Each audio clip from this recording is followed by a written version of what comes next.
అందరూ తల్లిదండ్రులు ఒకలాగా ఉండరు. అందరు పిల్లలు కూడా బైబిల్లో భక్తులైన తల్లిదండ్రులకి భక్తిహీనులైన పిల్లలు పుట్టారు. తెలుసా మీకు ఆ చరిత్ర?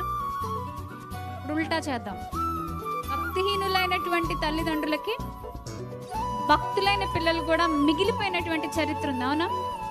కాబట్టి ఎవరిని పిల్లల్ని బట్టో తల్లుల్ని బట్టో డిసైడ్ చేసేసి లెక్కలేసేటటువంటి పరిస్థితులు మనవి కాకూడదు. ఎందుకంటే సమాజం ఎలాంటిదంటేనండి, వీళ్ళు పిల్లలు బాగాలేదు లేదా యవ్వన దశలో ఉన్నారు, ఈ పిల్లలు సరిగ్గా నిర్ణయాలు తీసుకోవట్లేదు, అంతేలే తల్లిదండ్రి బాగుంటే ఇల్లు బాగుంటారు అనేస్తాం పుసుక్కున.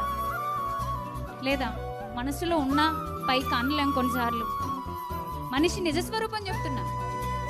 కొన్నిసార్లు పిల్లలు ఏమైనా పొరపాటు తప్పటడుగులు వేస్తుంటే మనకే దూరం నుంచి చూసేటప్పుడు ఏదో అనిపిస్తుంటుంది, వీళ్ళు దేవుడితో నడట్లేదా? ఎవరు? తల్లిదండ్రులు అంటే తల్లిదండ్రులను బట్టి పిల్లల్ని బట్టి తల్లిదండ్రుల్ని అన్నిసార్లు అంచనా వేయచ్చా? ఒక బిడ్డ తప్పటడుగులో ఉన్నాడంటే వాళ్ళ అమ్మ నాన్న పాడైపోయారని అర్థమా? లేదా ఒకళ్ళ అమ్మ నాన్న తప్పటడుగు వేస్తూ బతుకుతున్నారు అంటే వాళ్ళకి సరిగ్గా బిడ్డల మీద బాధ్యత లేదని అర్థమా? ఒక వ్యక్తి రకరకాల పరిస్థితులు గుండా వెళ్తాడు, రకరకాల పరిస్థితులు.